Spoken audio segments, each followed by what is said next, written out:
Today, I'm going to be talking about how Skylanders changed gaming by starting a new genre, but then stopped earning money, stopped making games, and led to the genre they started dying. This video is going to be organized in two main chapters, the rise and the fall, but also in timelines. Chapter 1, The Rise. The first game is Spyro's Adventure. The first Skylanders game, Spyro's Adventure, was released on October 12, 2011. This game was a huge hit, with many game review sites giving it high reviews.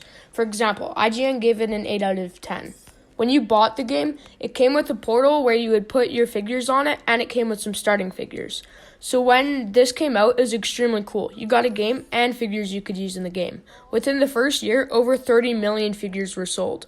This game earned about 500 million USD. Now for the gameplay and story of this game. The game is set in the Skylands. The Skylands is where every Skylanders game takes place. The main villain is Chaos. Get ready to hear about him a lot because he's the main villain in every Skylanders game. And Chaos attacks the Skylanders and sends them to Earth. That's why I use the portal to summon them into the game. You need to travel to different islands, defeat Chaos's minions, and restore the Core of Light by recovering artifacts.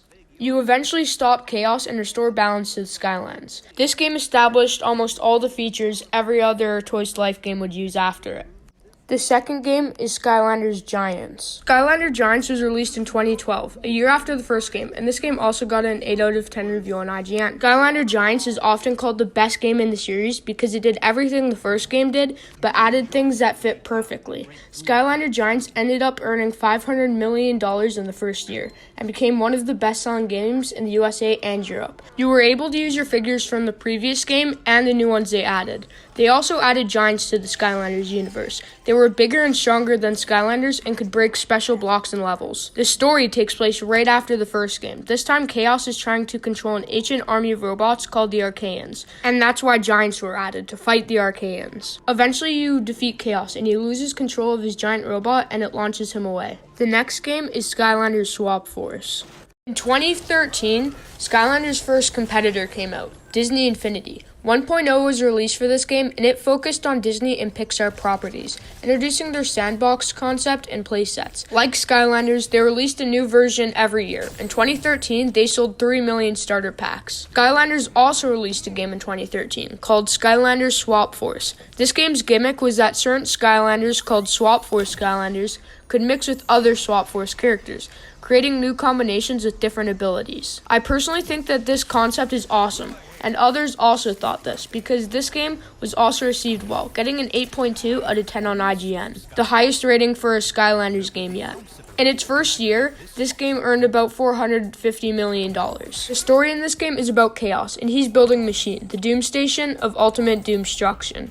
His goal is to drain magical energy from the Skylands. In a battle with Chaos at a volcano during the fight, the volcano erupts, and the magic hits a group of Skylanders called the Swap Force, and gave them the ability to swap with the other Skylanders, the gimmick I told you guys about earlier. Eventually, Chaos uses his machine in a final attempt to drain all the magic in the final fight. The Skylanders manage to stop him before he can fully drain the magic. The final game of this chapter is Trap Team. In 2014, a new version of Disney Infinity came out, 2.0, and it brought the Marvel Universe in the game, and it got about 200 million sales that year. But that's nothing compared to the Skylanders game.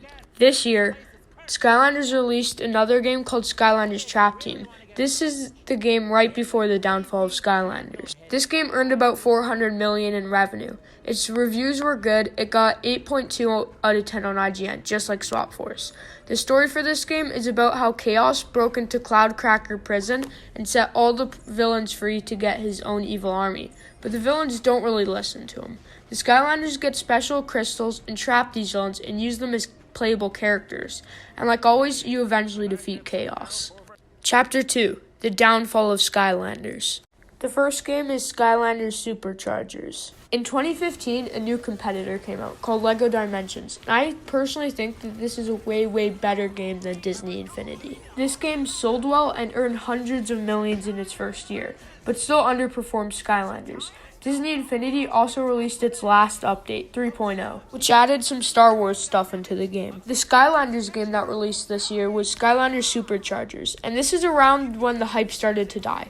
It got an 8 out of 10 on IGN like most of the series. You can see that this is when the hype started to die because this game only earned around 300 million, which is a big number, but compared to the games before this is the first underperforming game. This game introduced vehicles in the Skylanders universe.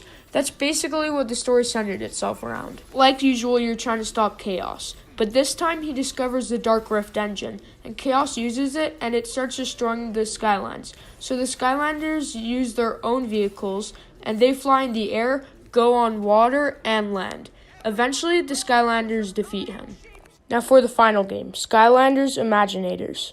In 2016, Disney Infinity shut down and stopped releasing updates, but LEGO Dimensions still got expansions until 2017. In 2016, the final Skylanders game came out, Skylanders Imaginators. By now, the hype around these games is almost dead, and these games stopped making money like they used to. For example, this game earned the least of all Skylander games, only earning around $200 million. It also got the lowest ratings out of all Skylanders games, getting a 6.8 out of 10. The main gimmick of this game was that you were able to create your own Skylander, which is actually pretty cool.